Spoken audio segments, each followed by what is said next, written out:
నెయ్యి నిష్పత్తిలో అనుభవాన్ని 3 ఏళ్ల నుంచి ఏడాది కుదింపజేశారు. రోజుకు 12 టన్నులుగా ఉండాల్సిన వెన్న తయారీ 8 టన్నులకు తగ్గించారు. డైరీల వార్షిక టర్నోవర్ 250 నుంచి 150 కోట్లకు చేశారు. సాంకేతిక అధ్యయనం, ఫీల్డ్ విజిట్ పూర్తిగా మినహాయింపించారు. ఫుడ్ సేఫ్టీ నిబంధనల్ని పూర్తిగా నీరుగార్చారు. నెక్స్ట్, ఇది కూడా మీరు దిశ ఇక్కడ ఒకసారి చూస్తే ప్రధాన సూత్రధారులు పామల్ జైన్, విపిన్ జైన్, బోలే బాబా ఆర్గానిక్ డైరీ. ఇది కూడా మనం గుర్తుపెట్టుకోవాలి. There are 2 dairies, Bhole Baba organic dairy and Bhole Baba foods limited. ఈ పక్కన మీరు గుర్తుపెట్టుకుంటే దిశ నెయ్యి సరఫరా చేసిన షెల్ కంపెనీలు AR dairy, Vaishnavi dairy, మాల్గంగా milks. ఆ పక్క కల్తీకి సహకరించిన వ్యక్తులు కల్తీ నెయ్యికి రసాయనాల సరఫరా అజయ్ కుమార్ సుగన్, మహేష్ కుమార్ రోహెరా, వీళ్ళందరూ ఉన్నారు.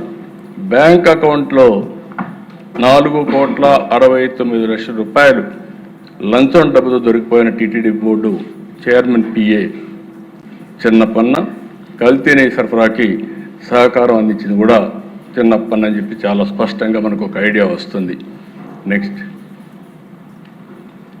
ఇక్కడ దిశ మీరు చూస్తే నకిలీలతో మకిలీ తప్పుడు ధృవపత్రాలతో నెయ్యి సరఫరా చేసి బిడ్లు బోలేబాబా వేసిన వ్యక్తి A1, A6, A19.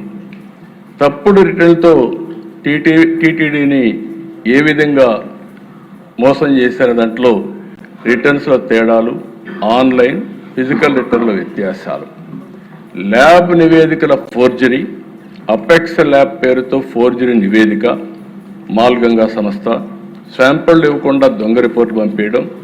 ఇన్ని జరిగితే టీటీడీ బోర్డు ఈఓకి, చైర్మన్కి, బోర్డుకి తెలియకుండా జరుగుతున్నది కరెక్ట్ కాదు అధ్యక్ష. రాష్ట్రం మొత్తం ఎవరు దేవుని దగ్గరికి వచ్చినా ఆ ప్రసాదం తీసుకున్నప్పుడు ప్రతి ఒక్కరూ విమర్శించారు. నాణ్యత తగ్గిపోయిందని అందరూ మాట్లాడారు, ఎంతోమంది ఆందోళన చేశారు. కానీ ఏమాత్రం పట్టించుకోకుండా ఇవన్నీ చేసే పరిస్థితికి వచ్చారు. నెక్స్ట్, ఇది మీరు ఒకసారి, ఇది ఇంపార్టెంట్ దిశ. అక్కడికి పోయినప్పుడు కల్తీ నెయ్యి ఎట్ట చేశారనేది, ఇవన్నీ కెమికల్స్. మనమందరం కెమికల్స్తో నెయ్యి తయారు చేశారని మాట్లాడుతున్నాం. ఆ నెయ్యి ఎట్ట తయారు చేశారంటే మోనోగ్లిసరైడ్స్, లాస్టిక్ యాసిడ్. ఇది యానిమల్ వెజిటబుల్ ఫ్యాట్ నుంచి వస్తుందని, ఏదైనా కావచ్చు. ఈ 2 ఫ్యాట్లో నుంచి ఆ కెమికల్ తీస్తారు. బీటా కెరాటిన్ రంగు కోసం, ఎసిటిక్ యాసిడ్ ఈస్టర్ వాసన కోసం, సింథటిక్ ఫ్లేవర్ నెయ్యిలా కనిపించడానికి, లబ్సా యాసిడ్ ఇది డిటర్జెంట్లో వాడతారు, అంటే అది కలిపితే ఆ నురుగు అవన్నీ రావడానికి. ఈ పక్కన మీరు చూస్తే దిశ నెయ్యికి బేస్గా retired palm oil, palm kernel oil, palmolein. దానిపైన రసాయనాల రంగు కనిపించకుండా మార్కింగ్ ఏజెంట్ వినియోగం, దానిపైన ఈ రసాయనాలు అన్ని కలిపి ఎమర్సీ ఫైర్. ఇవన్నీ కూడా ఒక ఆర్టిఫిషియల్గా నెయ్యి తయారు చేయడానికి ఎన్ని ప్రయత్నం చేశారంటే అన్ని విధాల ప్రయత్నం చేసి, అదే మరిగా మహాపాపం మహామోసం అని మేము పెట్టింది ఆగ్మార్క్ పరీక్షలో RM వాల్యూ కోసం ప్రమాదకరమైన రసాయనంతో కల్తీ నెయ్యి. అంటే ఒక్క డౌట్ అధ్యక్ష మనందరికి రావాలి, ఎవడైనా దేవుని కోసం తక్కువ ధరకే ఇస్తున్నాడు అంటే మనం 4 సార్లు ఆలోచించుకోవాలి. దేవుని నైవేద్యం పవిత్రమైన నెయ్యితో చేస్తాం, ఆవు నెయ్యితోనే చేస్తాం. అలాంటిది ఇంత దారుణంగా తక్కువ ధరకు వస్తుందనే ఉద్దేశంతో అవినీతి కానీ కుట్రపూరితమైనటువంటి ఆలోచనతో కానీ ఇవన్నీ చేసే పరిస్థితి. ఇవన్నీ కూడా చూడండి అధ్యక్ష. నెక్స్ట్, ఇది ఏ విధంగా చేశారంటే టీటీడీలో సాంకేతిక నిపుణుల ప్రలోభం, ఫోన్లు ఇవ్వడం, బంగారు వెండి కాయిన్స్ ఆఫర్ చేయడం, ఇవన్నీ నేను చెప్పినట్టుగా అధ్యక్ష.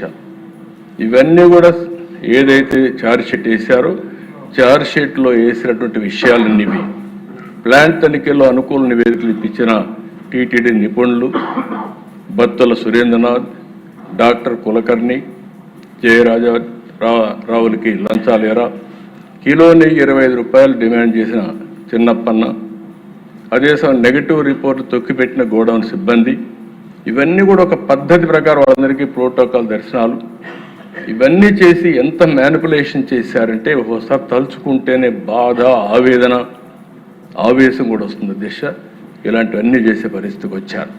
నెక్స్ట్, ఇది మీరు చూస్తే ఆధారం, వాళ్ళు సీల్ చేసిన ఎక్విప్మెంట్ మోనోగ్లిజరైడ్స్, ఎసిటిక్ యాసిడ్ డ్రమ్ములు స్వాధీనం చేసుకున్నారు. వాట్సాప్ చాట్లు, ఫేక్ ఇన్వాయిస్, ఖాళీ రసీదు స్వాధీనం చేసుకున్నారు. లంచాల వివరాలతో డైరీలు సీజ్ చేశారు. లంచంగా ఇచ్చిన ఖరీదైన ఫోన్లు దొరకపుచ్చుకున్న సిట్. ఇవన్నీ కూడా మీరు చూసినప్పుడు ఇలాంటి ఆధారాలను అసలు అక్కడ పాలే సేకరించనివైన, అంటే కెమికల్ సేకరించి ఆ కెమికల్స్తో నెయ్యి తయారు చేస్తే ఇంకా బుకాయించే పరిస్థితికి వచ్చారంటే మనం అందరం ఆలోచించుకోవాల్సిన అవసరం ఉంది. నెక్స్ట్, ఇక్కడ దిశ ఎవరైనా పట్టుకున్నారో అవన్నీ ఇచ్చారు. కేసులు కూడా పెట్టింది ఐపీసీ సెక్షన్ 120B నేరపూరిత కుట్ర, ఐపీసీ సెక్షన్ 272/273 ఆహార కల్తీ, ఐపీసీ సెక్షన్ 420 మోసం, ఐపీసీ సెక్షన్ 295A మనోభావాలు దెబ్బతీసే విధంగా ప్రవర్తన, పీసీ యాక్ట్ అవినీతి లంచాలు తీసుకోవడం ఇవన్నీ కూడా పెట్టారు.